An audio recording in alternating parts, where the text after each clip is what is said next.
felicitarlos. Excelente trabajo, excelente iniciativa, especialmente en este mes de la diabetes. Sabemos que la prevalencia aquí en Panamá de diabetes es 1 de cada 10 panameños sufren de esta condición, lo que es realmente alarmante, y por eso es tan importante tomar conciencia sobre esta enfermedad. La noche de hoy vamos a ver lo que es el manejo nutricional de la diabetes. En la agenda, primero vamos a ver el efecto que tiene la obesidad en la diabetes y en diferentes enfermedades metabólicas, el manejo de la prediabetes, que siempre digo que es como el momento de alarma en donde tenemos que realmente hacer los cambios para evitar que se convierta en una diabetes, cambios en el estilo de vida, de alimentación y ejercicio. Y de ahí nos vamos a enfocar en lo que es el manejo nutricional de la diabetes tipo 2, basado en las guías de la Asociación Americana de Diabetes y en el consenso que fue publicado justamente en el 2019, principios del año pasado. Y por último vamos a tocar algunas recomendaciones, como por ejemplo alcohol, ejercicio, diferentes tipos de azúcares que pueden o no pueden utilizarlo los pacientes que tienen diabetes. Desde hace ya muchos años se sabe el efecto que tiene el aumento de índice de masa corporal con el aumento de riesgo de desarrollar enfermedades como diabetes, hipertensión, enfermedad coronaria e incluso algunos tipos de cáncer. Si pueden ver en esta diapositiva, la prevalencia va en aumento de acuerdo al índice de masa corporal, normopeso, sobrepeso y obesidad. Obviamente en obesidad hay una mayor prevalencia tanto en hipertensión, dislipidemia y diabetes. Tomando esto en cuenta, en Panamá, arriba del 35% de la población sufre de sobrepeso y más o menos el mismo 35% tiene obesidad. O sea, más del 60% de los panameños tiene ya sea sobrepeso u obesidad. Pero algo que hay que recalcar es, cuando vemos por sexo, fíjense cómo las mujeres realmente son las que lideran la parte de obesidad. Es un llamado de atención porque necesitamos mejorar estos valores. Si no, a medida que el peso aumenta, vamos a ver mayor prevalencia de diabetes, de hipertensión, enfermedad cardiovascular. Y existen varios estudios, pero me voy a enfocar solo en uno, que es el DPP, porque sé que más adelante va a haber un webinar sobre prevención de diabetes, pero quiero mencionar este. Fue realizado en los Estados Unidos con arriba de 3.200 participantes, todos eran obesos, y la intervención fue de casi 3 años. La intervención... Este estudio se dividió en 3 grupos. El grupo placebo, a un grupo se le daba metformina y había un grupo de cambios intensivos en el estilo de vida. Esto incluía un plan de alimentación para lograr una pérdida de peso y 150 minutos de ejercicio por semana. Si se dan cuenta, los cambios en el estilo de vida tienen un mayor impacto que incluso la metformina, que es medicamentos. Y este beneficio no se vio solo a los casi 3 años de estudio, sino estos pacientes se siguieron hasta 10 años y estos son los resultados 10 años después. Si se dan cuenta, los pacientes sí logran pues, perder peso, cerca de 7 kilos, y bueno, a través de los años, al igual que muchos estudios lo demuestran, los pacientes tienen pues, una ganancia nuevamente de peso. Sin embargo, con todo y eso, los cambios en el estilo de vida, el beneficio era mayor, o el impacto era mayor a los 10 años, donde se redujo el riesgo de desarrollar diabetes en un 34% en comparación a metformina, que se reducía el riesgo en un 18%. Por lo que las recomendaciones para lo que es prevención de la diabetes es programas estructurados que promuevan cambios en el estilo de vida, que incluyan pérdida de peso moderada de un 7%, esto quiere decir en un paciente de 220 libras, estamos buscando más o menos 15 libras menos. Nos encantaría que pierdan mucho más, pero con 15 libras ya hay una reducción de riesgo. Y al mismo tiempo, incrementar lo que es actividad física a por lo menos 150 minutos de ejercicio por semana. Cuando vemos pacientes con diabetes, un estudio similar al DPP es el estudio LUCAHEAD, en donde se buscaba una pérdida de peso, en este caso se logró de arriba del 8%, y evaluaban los factores de riesgo cardiovasculares en pacientes que ya tenían diabetes. Aquí se incluyeron 5.145 pacientes. En el grupo intensivo de cambios en el estilo de vida era la pérdida de peso, que como mencioné se logró 8.6%, e incremento en actividad física. En este estudio se utilizó 175 minutos de actividad física a la semana, un poquito más que el DPP, y se comparó pues con un grupo control. Si se dan cuenta en esta tabla, los factores de riesgo, lo que es hemoglobina glicosilada, glicemias en ayuna, presión arterial y triglicéridos disminuyeron de forma significativa y el colesterol HDL aumenta. Aparte que una mayor proporción de pacientes que estaban en la terapia intensiva de estilo de vida tomaron menos medicamentos para el control de sus diferentes condiciones, diabetes, hipertensión, lípidos. Y más allá de eso, en un grupo pequeño, se dieron cuenta que se podía lograr la remisión de la diabetes. La diabetes es una enfermedad crónica, es decir, no se cura, pero sí se puede ver es una remisión, donde los pacientes que ya son diagnosticados no necesitan medicamentos para su manejo.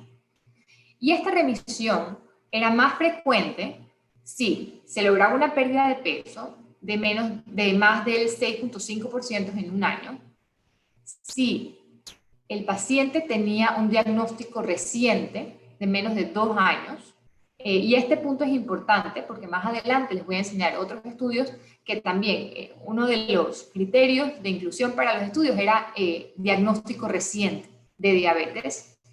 La hemoglobina glicosilada que estuviera más cerca a 6.5 y que no utilizaban medicamentos antihipertensivos.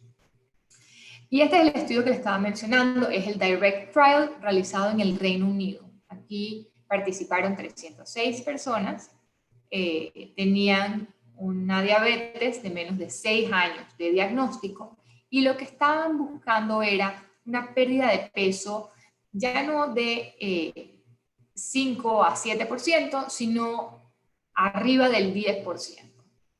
Y si pueden ver en esta imagen, aquellos pacientes que lograban una pérdida de peso de más de 10 kilos, un 64% de ellos lograban una remisión en la diabetes. Un pequeño llamado para que entendamos la importancia que es la pérdida de peso en pacientes con recientes diagnósticos y que tenemos que ser más agresivos para tener mejores resultados en este tipo de pacientes. Y los beneficios no solo se vieron en la parte de diabetes, sino también en lo que era la presión arterial, utilizaban menos medicamentos, igual con los triglicéridos. Entonces, la prioridad en los pacientes con diabetes tipo 2 es la pérdida de peso. Ahora, la evidencia sugiere que no existe realmente ninguna distribución de macronutrientes ideal, o sea, no hay una dieta perfecta para la población que está en riesgo o que tiene diabetes. Realmente la clave está en individualizar el plan basado en los hábitos de alimentación del paciente, cuáles son sus preferencias, patrones y metas metabólicas, entendiendo que muchas veces no solo tienen diabetes, sino tienen otras comorbilidades. En el consenso, se agruparon las dietas que más se utilizan para el manejo de la diabetes. La mediterránea, la vegetariana o vegana, la baja en grasa, la DASH, la paleo y la baja o muy baja en carbohidrato, que actualmente se utiliza mucho, que es la dieta cetogénica. Estoy seguro de que muchos de ustedes han escuchado hablar de esa dieta. Ahora, interesantemente, todas estas dietas, excepto por la paleo, todas estas dietas mostraban que los pacientes lograban alcanzar una pérdida de peso. Todas lograban una reducción, una mejoría de lo que es la hemoglobina glicosilada. O sea que necesitamos que el paciente pierda peso. Pero ¿en dónde podemos individualizar? Bueno, si el paciente tiene mayor riesgo cardiovascular, vamos a irnos o vamos a recomendar una dieta mediterránea. Si el paciente es vegetariano por preferencia, y aquí hablamos de individualizar, entonces también hay una disminución de la glicosilada, hay pérdida de peso y hay reducción del colesterol LDL. Las dietas bajas en grasa son probablemente las dietas más conocidas, más estudiadas, porque tienen muchísimos años, y son realmente fáciles en hacer, donde hay una reducción de peso y se ha visto una reducción de desarrollar diabetes. En aquellos pacientes que tienen hipertensión arterial, que muchas veces no está tan controlado con los medicamentos, la dieta DASH sería la dieta de elección. Y por primera vez el año pasado se incluyó en las guías las dietas bajas y muy bajas en carbohidratos, que causó muchísima controversia cuando se incluyeron, muchos profesionales a favor y muchos en contra. Pero realmente entendieron de que el macronutriente que tiene un mayor impacto en las glicemias postprandiales son los carbohidratos. Ahora, hablan de muchísimos beneficios que sí están ahí, pero tienen que recordar que las dietas que son muy restrictivas, como la dieta cetogénico, siempre tienen una fecha de inicio y una fecha final. Y el detalle está en que una vez que terminamos la dieta, volvemos a ganar todo ese peso que con tanto esfuerzo se perdió. Y asimismo el riesgo nuevamente aumenta. En muchos casos, al quitar carbohidratos, hay estreñimiento, hay deficiencias de múltiples nutrientes, calcio, vitamina D, si quitamos lo que son los lácteos, vitamina A, C, vitamina K, ácido fólico, especialmente cuando son tan restrictivas las dietas. Y específicamente en la dieta cetogénica no hay estudios a largo plazo, los estudios son hasta 2 años. Y en algunos casos estas dietas aumentan en algunas personas el colesterol LDL de forma significativa y no se sabe cuál es el riesgo cardiovascular que representa esto en los pacientes. Y cuando hablo de colesterol LDL alto, he tenido pacientes que llegan con un LDL de 280, de 300, perdieron 25, 30 libras, pero su colesterol se subió demasiado. Entonces, creo que hay que prestar atención y realmente darle seguimiento a este tipo de pacientes, y hay que considerar cuánto tiempo pueden seguir este tipo de dietas. La Asociación Americana de Diabetes usualmente recomienda una dieta balanceada, intentando lograr una reducción calórica. Se estima entre 500 a 1000 calorías diarias para poder perder de 1 a 2 libras por semana, y esto en 3 a 6 meses es alrededor del 10%. Para que entiendan cómo se ve de 500 a 1000 calorías, 500 calorías son 3 latas de soda, estoy hablando de latas y no botellas, que sería botella y media, 4 tazas de 8 onzas. Usualmente las tazas actuales de las personas en casa son de 12 o de 16. Los agrandados, las papas fritas grandes, una ensalada César, muchas, especialmente las mujeres, cuando están haciendo dieta, se comen una ensalada y tiende a ser la César, pero por el tipo de aderezo, de queso, los crutones fritos, etcétera, y tamaño, esa ensalada César tiene arriba de las 500 calorías, incluso si es en algún restaurante puede tener casi 1000. Y 500 calorías en ejercicio son 2 horas caminando, casi 1 hora trotando, 40 minutos nadando o 76 en bicicleta. Ahora, 1000 calorías equivale a esa deliciosa hamburguesa de Angus y bacon y queso de McDonald's, o en verdad de cualquier cadena de comida rápida, o un desayuno deluxe que con pancakes, papa rallada, los huevos, el bacon. Estoy segura de que ustedes saben cuáles son. Entonces, ahora nos vamos a mover a lo que es el efecto de los macronutrientes. Como les mencioné anteriormente, es el carbohidrato el que tiene un mayor impacto en las glicemias, específicamente postprandiales. Por lo que la reducción o la monitorización en el consumo de carbohidratos en personas que tienen diabetes tipo 2 es un método que puede ser utilizado para el control de la glicemia, y esta recomendación puede ser aplicado a cualquier patrón de alimentación. Esto significa, uno puede hacer una dieta mediterránea con una restricción, no eliminarlo, sino restringir la cantidad de carbohidrato que se consume en cada comida.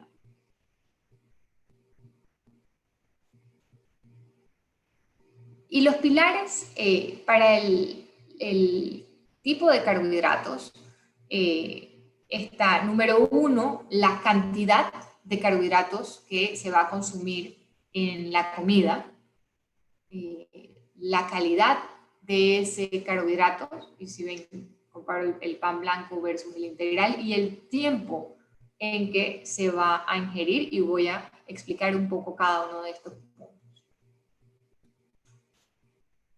Aquí sí me pueden ayudar con la encuesta, por favor. Si ven esta imagen, hay 6 grupos de comida. Están el grupo de almidones, de frutas, de leche, de vegetales. Creo que, junto, bueno, respondan sí, las dos preguntas. Los vegetales, las grasas y las proteínas.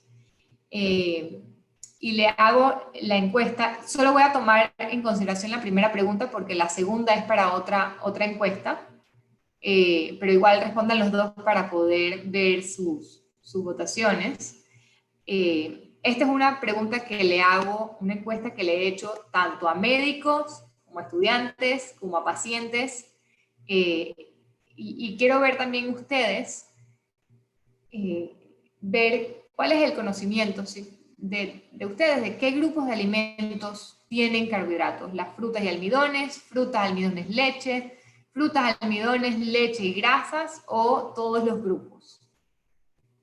Les voy a dar un minuto.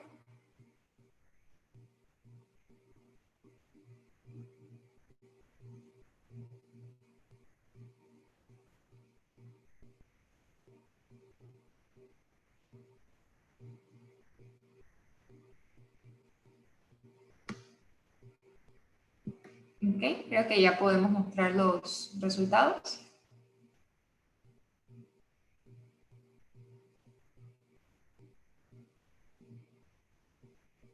Ok, 11% frutas y almidones, 21 frutas, almidones, leche, 13 frutas, almidones, leche y grasa, y todos los grupos 55%. Ok, todos los grupos es lo que usualmente todo el mundo responde en las encuestas anteriores que he hecho en otras conferencias, y realmente los 3 grupos que tienen carbohidratos son almidón, lo que conocemos como pan, pasta, arroz. Aquí entran los granos, frijoles, lentejas, arvejas, garbanzos, quinoa, los tubérculos, yuca, ñame, otoe, zapallo, y todos los derivados. Entonces, galletas sin azúcar o dulces sin azúcar entran aquí. Las frutas, no importa su forma, no importa si es en mermeladas, frescas, en conserva, en jugos, en mermeladas, todas las frutas tienen carbohidratos. Y por último, lo que es la leche y el yogur. Tienen lactosa, que es un tipo de carbohidrato, y van a tener un efecto en las glicemias. Ahora, lo que son los vegetales, tipo lechuga, tomate, pepino, pimentón, realmente no tiene, o tiene muy poco carbohidrato y no se toma en consideración. Lo que son las grasas y las proteínas no tienen carbohidrato, o sea que estos dos grupos no van a tener un efecto directo en las glicemias. Ahora, vamos a hablar de lo que es la cantidad que se debe de consumir. Obviamente, una nutricionista puede guiarlos y orientarlos de acuerdo a edad, sexo, actividad física, pero por regla general, si ustedes agarran un plato y lo dividen en tres, la mitad vegetales sin almidón, lo que sería ensalada o vegetales cocidos, un cuarto del plato, lo que sería el carbohidrato, el arroz, la papa, el plátano, la yuca, y el otro cuarto del plato de proteína, preferiblemente magra, es lo que estamos buscando. Entonces le presento el típico plato de un panameño, que tiene su arroz, que tiene sus frijoles, probablemente es un poquito más grande, pero bueno, aquí él ya había ido a la nutricionista porque tiene hasta algo de ensalada. Y en muchos casos es ensalada de papa o es tamal o es ensalada de pasta y su pedazo de carne. Queremos transformar ese plato en este plato y la forma correcta de hacerlo se va a ver así. Si se dan cuenta, este plato tiene la mitad del plato de ensalada o vegetales, un cuarto del plato de lo que sería la proteína y el otro cuarto del plato lo que sería el carbohidrato. Y si hay una sola imagen, ustedes que les recomiendo, le enseñen a sus pacientes cuando vayan a consulta de cuánto comer o cómo comer, dibújenle el platito, los pacientes lo van a entender de forma fácil y no hay que entonces decir que no coman pan o no coman pasta o no coman arroz, porque sí, tienen un efecto en las glicemias, pero ¿cuánto tiempo esa persona realmente va a dejar de comer el arroz y frijoles? Cuando es parte de nuestra cultura el comer este tipo de alimentos.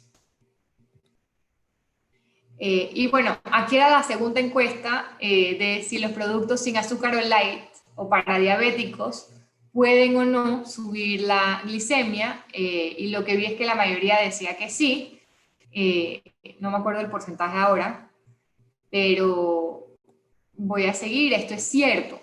Realmente los jugos, si están hechos de fruta natural, tienen carbohidratos, tienen un impacto. Las galletas, los dulces, todo esto tienen carbohidratos y se van a convertir en azúcar en el cuerpo. Incluso algunos productos que dicen que son sin azúcar, lo que hacen es que le echan más grasa para darles más sabor.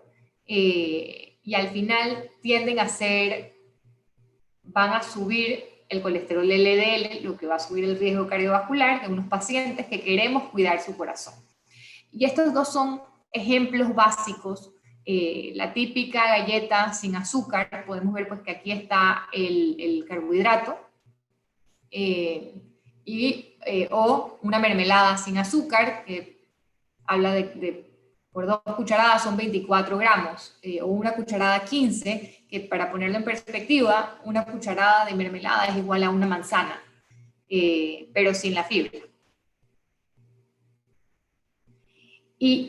Pero no podemos decir que entonces esa cucharada de mermelada va a tener el mismo efecto de las glicemias que una manzana que tiene toda su fibra. Y esta diferencia entre carbohidratos se le conoce como índice glicémico y es una manera de evaluar qué tan rápido y a qué proporción se ve la glicemia afectada después de consumir algún alimento con carbohidratos. Y casi siempre se compara con pan o azúcar.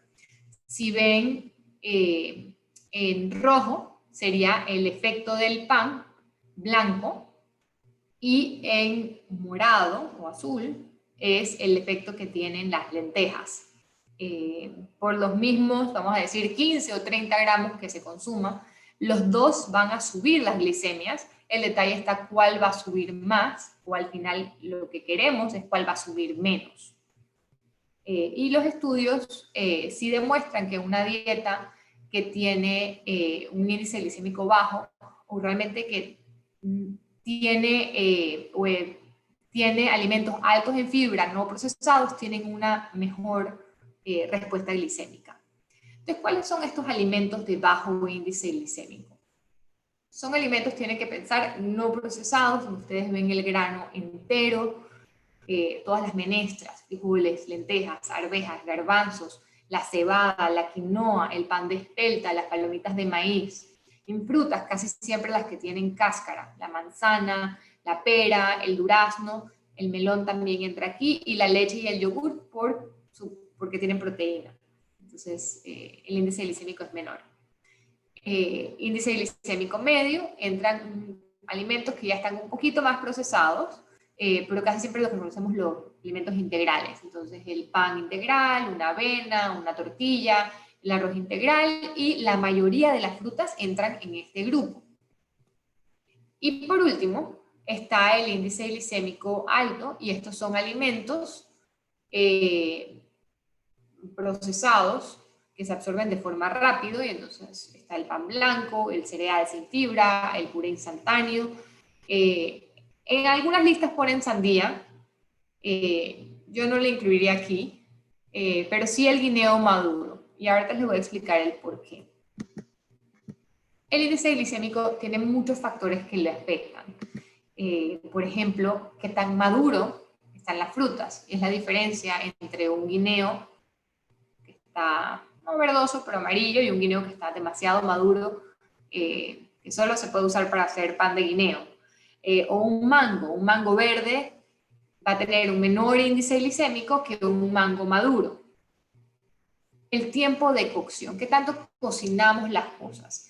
El mejor ejemplo es la pasta. La pasta al dente va a tener un menor índice glicémico que una pasta que está sobrecocida, que si uno la agarra se rompe. Pueden imaginarse como que la digestión la hizo la olla. Otro excelente ejemplo sería el sancocho o el guacho, en donde cuando uno agarra, muchos de los tubérculos, si se rompen, probablemente se perdió gran parte de la fibra y se va a absorber de forma rápida una vez que lo ingerimos.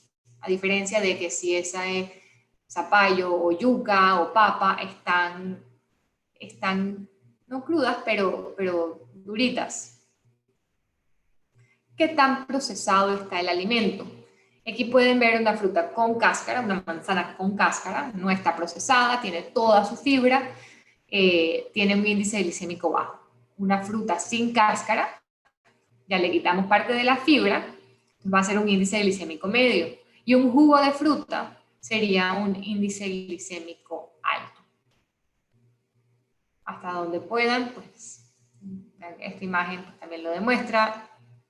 Vegetales y frutas con cáscara van a tener menor índice glicémico que sin cáscara. Y también lo que son combinaciones de comida. Por ejemplo, un arroz blanco, que es lo que usualmente se prefiere o prefieren los panameños, va a tener un índice glicémico alto, se absorbe rápido. Pero si lo mezclamos con frijoles, que es un índice glicémico bajo, van a lograr un índice glicémico medio. Hasta ahora no he escuchado ningún paciente que se oponga a comer arroz con frijoles, así que no se preocupen por esa parte. Si les recomiendan comer arroz con frijoles, se van a poner hasta felices. Y por último, el tamaño de las porciones. La cantidad, ahora hablamos la calidad. Y por último, lo que es el tiempo de comida. Lo que estamos buscando casi siempre es, bueno, un desayuno, un almuerzo, una cena, y si hay muchas horas quiere decir más de 6 horas entre comidas, una merienda que ayude a dar pues, esa energía o ese poquito de carbohidrato que necesitamos, en especial si estamos en medicamentos que pueden causar hipoglucemias como la insulina. Queremos evitar saltarnos comidas por riesgo de hipoglucemias, y queremos evitar lo que se ve de forma muy común, estar comiendo todo el día. Es un mito tener que estar comiendo cada 2 horas. No acelera el metabolismo, y de seguro no ayuda con lo que son las glicemias. ¿Qué otras recomendaciones se tocan en las guías y en el consenso que fue publicado? Número 1, reemplazar lo que son las bebidas azucaradas por agua. No por más nada, sino que por agua. El consumo de bebidas azucaradas de forma regular ha sido asociado a lo que es ganancia de peso, desarrollo de prediabetes en un 26%, desarrollo de diabetes en un 13%, pues porque hay esta ganancia de peso, un aumento en los triglicéridos por el tipo de azúcar que se utiliza, que es jarabe de maíz alto en fructosa, un riesgo cardiovascular, aumento de riesgo de hígado graso no alcohólico y caries dentales. Ahora, si ven esta imagen y la ponen como si fuera un día normal, se levantan, se toman con su desayuno un jugo de 8 onzas pequeño, de ahí un café moca mediano, o en algunos casos nos tomamos 2 pequeños, y es lo mismo, con el almuerzo una Coca-Cola regular o una soda regular, a media tarde nos tomamos un té frío, fuimos a hacer algo de ejercicio, nos tomamos otro, y esa noche uno sale, bueno, ya uno no sale, se toma la cena y se toma cualquier bebida alcohólica. Si contamos estas 6 bebidas en un día, es equivalente a 1.400, casi 1.400 calorías. Esto es para muchas mujeres la cantidad de calorías que necesitan en el día completo y para hombres más de la mitad. Entonces, son calorías que en la mayoría de los casos no contabilizamos, no le prestamos atención, pero están ahí, no nos ayudan ni con el peso ni a mantener las glicemias en rango. Con respecto al uso de edulcorantes, la mayoría de edulcorantes, los que están aquí, pues están aceptados por la FDA y pueden ser utilizados sin tener un efecto en las glicemias. Incluso se incluyó la stevia y el monk fruit, que es otro nuevo edulcorante que se está utilizando, pero ellos hacen un llamado a utilizar, que cuando se utilizan los edulcorantes para lo que es la reducción calórica y de carbohidratos, hay que evitar compensar las calorías. Esto es, como vemos en la foto, una pizza con una soda de dieta o una hamburguesa con una soda de dieta, pero también un dulce o alguna galleta o un helado, en donde, como dice el light o como es de dieta, me como el doble de lo que debería y estamos compensando las calorías, estamos compensando los carbohidratos. Con respecto a los alcoholes de azúcar, que se están utilizando mucho en estos últimos años, lo pueden ver en chocolates, en helados, en chicles, en galletas. Sus ventajas son de que endulzan con pocas calorías. A diferencia de los edulcorantes, los alcoholes de azúcar sí tienen calorías. Hablamos de 2 calorías por gramo. Un carbohidrato tiene 4 calorías por gramo, pero estos tienen un bajo índice glicémico. Entonces, tiene un efecto leve en lo que son las glicemias. Ahora, entre las desventajas que podemos encontrar es que si se consume en exceso, va a tener un efecto gastrointestinal, muchos gases, en algunos casos diarrea, distensión abdominal, y siempre es importante comparar las calorías de los productos light con los regular y evitar nuevamente lo que es compensar las calorías que estamos intentando recortar. Con respecto al alcohol, realmente se recomienda en aquellos pacientes que toman, mujeres, 1 bebida alcohólica por día y en hombre 2. Ahora, si el paciente no toma, no hay que estarlos recomendando para que tomen. Si toman, esta es la cantidad que deberían de consumir. Y la parte más importante que casi siempre olvidamos decirle a los pacientes es de que esto no es acumulable. Quiere decir que si yo no me tomé una copa de vino el lunes, ni el martes, ni el miércoles, el viernes no me voy a tomar la botella entera. Y mucho cuidado, porque el alcohol puede causar hipoglicemias si se utiliza insulina o sulfonilureas. Entonces hay que estar revisando las glicemias más seguido después de tomar alcohol y estar seguro de que tuvieron una buena comida previa a alguna bebida con alcohólica. Y por último, no te olvides del ejercicio como parte de tratamiento de la diabetes. ¿Cuánto y qué tipo de ejercicio? Son 150 minutos de actividad física moderada a vigorosa en un periodo de por lo menos 3 veces a la semana con no más de 2 días consecutivos sin ejercicio. Ahora, si el paciente es joven y está en buena forma, puede ser menos, 75 minutos a la semana de intensidad vigorosa. Ahora, estudios recientes han demostrado que hay que evitar estar sentados prolongados, de forma prolongada, e interrumpir el sedentarismo cada 30 minutos para hacer algún tipo de actividad física breve. Eso quiere decir pararse, ir al baño, tomar un vaso de agua, estirarse, sencillamente no estar sentados por tantas horas. Ahora con el teletrabajo es muy difícil y es un reto que vamos a encontrar cada vez más, pero necesitamos hacer esa recomendación por el beneficio de los pacientes. En conclusión, las conclusiones que puedo dejar es, número 1, es la prevención. Ya vieron cómo la prevalencia de sobrepeso y obesidad aquí en Panamá es alarmante. Necesitamos crear conciencia en nuestra población para lo que es la pérdida de peso. La pérdida de peso para prevención, pero en aquellos pacientes que ya han sido diagnosticados con diabetes, todas las dietas que logren una pérdida de peso del 5 a 10% va a lograr una mejoría en lo que son las glicemias. Y obviamente a mayor pérdida de peso, mayor van a ser los beneficios. Y esta pérdida de peso arriba del 10% la queremos lograr en pacientes con diagnósticos recientes de diabetes tipo 2 para ver en algunos de los casos, en muchos de los casos, una remisión de la diabetes. Recordar que no hay una dieta para todos o ideal para el paciente que tiene diabetes. Siempre hay que individualizar, hay que tomar en cuenta sus hábitos de alimentación, sus patrones, y tienen que intentar cambios en el estilo de vida que puedan perdurar en el tiempo, que el paciente lo pueda seguir haciendo por siempre, no por un tiempo definido.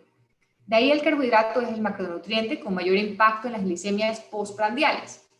Monitoriza la cantidad, la calidad y el tiempo en que se consume. No es necesario eliminarlo. Se puede restringir, mas no es necesario eliminar.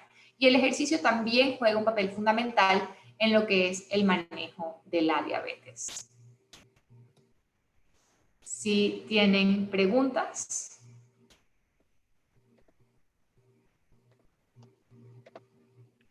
Buenas noches, licenciadas. Nos han llegado diferentes preguntas. Entre ellas tenemos, buenas noches, doctora, excelente conferencia. Quisiera saber un poco más sobre los productos light. Si están recomendados para un paciente con diabetes mellitus tipo 2 y en cuánta medida elevan la glicemia. Ok, realmente depende del tipo de producto del que estamos hablando. Por ejemplo, todo lo que esté hecho a base de harina de trigo o de maíz o de cualquiera de los almidones que mencioné previamente, o si es un yogurt light, o si es una mermelada sin azúcar, nada más quiere decir que ellos no le agregaron azúcar a ese producto, pero sí va a tener un efecto en la glicemia. ¿Cuál va a ser el efecto? Bueno, va a realmente depender de la cantidad que uno consuma.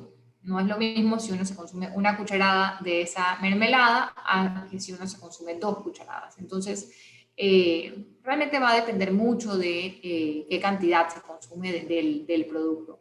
No quiere decir que sean productos malos, los productos light, solo quiere decir que hay que aprender a leer el etiquetado nutricional y hay que entender lo que significa ese etiquetado nutricional.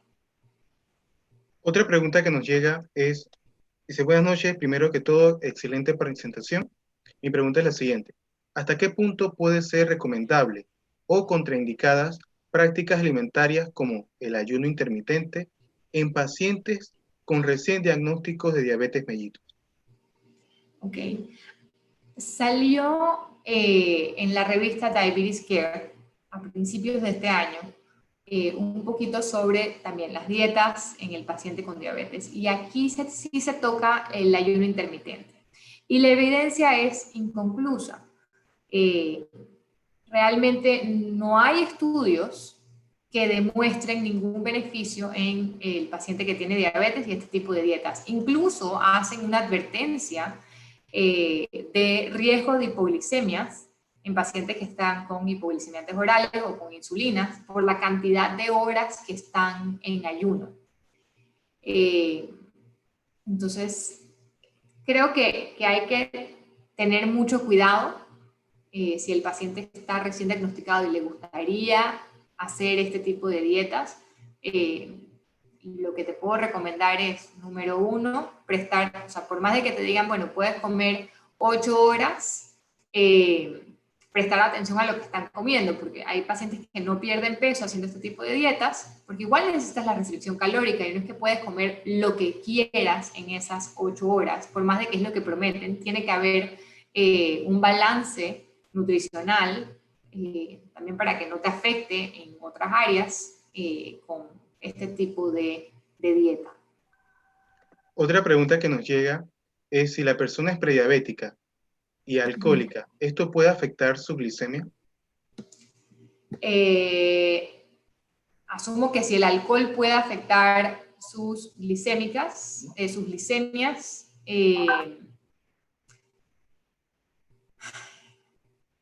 el alcohol tiene calorías y sí tiene un efecto en el peso.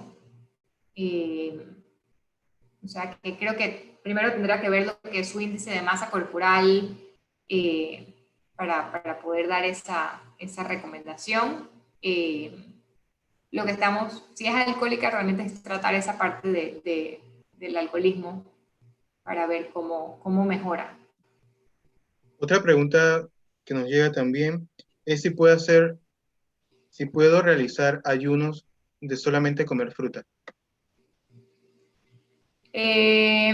Solamente comer frutas. Mi pregunta para ti sería, ¿cuánto tiempo crees que puedes realizar esa dieta? ¿Con qué fin? Porque si va a tener una fecha de inicio y una fecha final, lo voy a hacer por una semana, todo el peso que pierdas lo vas a volver a ganar. Entonces, no lo recomiendo realmente. Te van a faltar también muchos nutrientes y vamos a empezar con proteína. Vas a perder gran parte de tu masa muscular si solamente tomas jugos y probablemente te dé una diarrea o te suelte el estómago por la cantidad de fructosa y fibra que vas a estar consumiendo. Otra pregunta que nos llega, es muy interesante. eh, ¿Las recomendaciones sobre el consumo de alcohol también son válidas para pacientes con diabetes? ¿Y si la edad depende también de esa recomendación? La recomendación que di el alcohol está en las guías y es la recomendación para pacientes que tienen diabetes. Ahora, sí quisiera hacer también una nota en que si hay neuropatía, si el paciente presenta neuropatía, el alcohol no se recomienda ninguna cantidad. Pero vamos a decir que es un paciente con diabetes sin ninguna otra complicación. La recomendación es una bebida alcohólica para mujeres y 2 para los hombres. Realmente no hacen, no se hace diferencia de acuerdo a la edad. Otra pregunta dice, ¿hay posibilidad de bajar de peso en estos tiempos de pandemia solo con alimentación y hacer 30 minutos de ejercicios diarios? Sí, en estos tiempos de pandemia ha sido para muchas personas un reto, especialmente las personas que hacen mucha actividad física fuera de casa. Pero en casa también se puede hacer ejercicio. Ahora, si uno pone ejercicios en YouTube, creo que puedes encontrar 1.000.000 de lo que quieras, desde yoga hasta cardio, 7 minutos, 12 minutos, 1 hora, hora y media, lo que quieras hay con respecto a ejercicio. Pero sí se puede perder peso si cuidas mucho lo que es la alimentación, evitando bebidas azucaradas, frituras. Lo que pasa es que en esta pandemia hemos decidido volvernos chef y está muy bien porque así ocupamos nuestro tiempo, pero también estamos comiendo mucho más del plato ideal, de las porciones que necesitamos en un día, y estamos picando todo el día. Entonces necesitamos cuidar esos pequeños puntos del día donde comemos de más. Otra pregunta dice, buenas noches, excelente ponencia. Mi pregunta es, ¿qué efecto tiene la dieta keto en pacientes diabéticos? Y si son recomendables para ellos. Ok, las dietas keto sí son incluidas como seguras y viables en las guías del año pasado. Eh, Uno ve realmente cómo el peso baja bastante rápido, cómo las glicemias bajan realmente rápido, a tal punto de que en las primeras semanas hay que disminuir de una vez todos los medicamentos, especialmente los hipoglicemiantes orales y la insulina, pero no todo lo que brilla es oro, y mientras sí tiene muchísimos beneficios, hay que tener cuidado con la dieta cetogénica, porque tiene muchos riesgos de deficiencias. El estudio más largo es de 2 años. En muchos pacientes aumenta el colesterol LDL, y nadie sabe cuál es el riesgo a largo plazo, el riesgo cardiovascular a largo plazo en este tipo de pacientes. Aparte de que tiene, especialmente en las primeras semanas, algunos síntomas como dolor de cabeza, mareo, lo que llamamos el keto flu, que pasa, pero igual la pregunta que hice con la dieta intermitente, ¿cuánto tiempo la podemos hacer? Si uno la puede hacer para toda la vida, perfecto, pero si va a ser por un año nada más y después vas a regresar a los hábitos viejos, mejor buscar algo un poco más balanceado que pueda seguir sin sentirse uno tan restringido.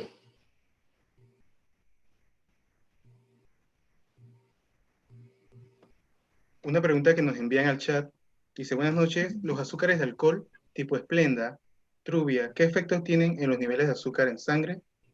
Si la suben o si tienen efectos negativos. Ok, el Splenda y la Truvia, que sería la stevia, son edulcorantes, no alcoholes de azúcar, y esa parte es importante, porque los edulcorantes no tienen calorías, o hay que consumir una cantidad realmente que no se consume. A diferencia de los alcoholes de azúcares, que sí tienen calorías, tienen menos calorías por gramo, y no se pueden consumir en grandes cantidades, porque tienen un efecto gastrointestinal, de gases, diarrea, etc. Entonces, importante separar edulcorantes y alcoholes de azúcares. Los dos son aceptados para el manejo del paciente con diabetes. Nuestras dos últimas preguntas. Okay. La primera ¿es recomendable desayunar solo fruta? Todo lo que sea solo algo no es recomendado. Y les explico por qué. Si solo comes fruta, las frutas tienen carbohidratos, y en exceso van a subir las glicemias, y en exceso la fructosa tiene un impacto en lo que es los triglicéridos. Entonces, cuando ustedes vean los laboratorios de los pacientes triglicéridos altos, pregúntenle uno qué están tomando. Si no hay ningún jugo, soda, té frío, etcétera, en la dieta, y las glicemias están en rango y sus triglicéridos siguen un poco altos, pregúntenle qué están haciendo. Y muchas veces van a notar, es que yo solo ceno fruta, o yo solo desayuno fruta. Y es que uno solo desayunando fruta, para poder quedar satisfecho, necesitas 4 o 5 frutas, y realmente con 2 o 3 al día es suficiente. Y en muchos casos yo recomiendo, por un tema de distribución de carbohidratos, no consumirlas todas en una sola comida. Puedes comerte un desayuno con fruta, y un almuerzo con una fruta, y una cena con una fruta, pero no todas al mismo tiempo. Y nada más, voy a regresar, perdón, a la pregunta anterior, para agregar, yo hablé mucho de los edulcorantes y de los alcoholes de azúcar.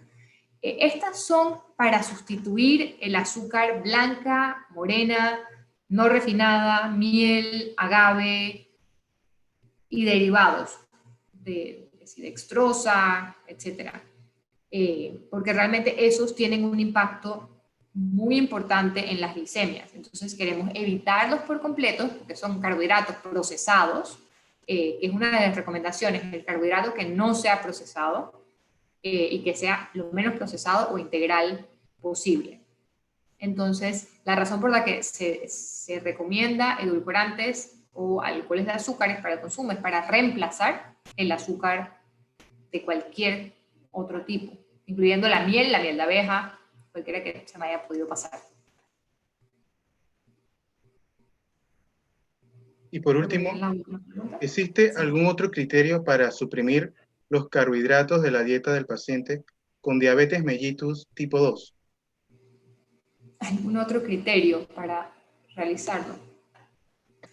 La dieta cetogénica se está haciendo con o sin diabetes. Y los beneficios que se están viendo es importante en triglicéridos, en presión arterial y en diabetes. Incluso en hígado graso se están estudiando este tipo de dietas. Creo que no hay todavía nada realmente concluyente, pero sí se está utilizando. Creo que falta más estudios y falta más tiempo para saber realmente a largo plazo qué efecto tiene este tipo de dieta. Si la van a utilizar, mucha precaución.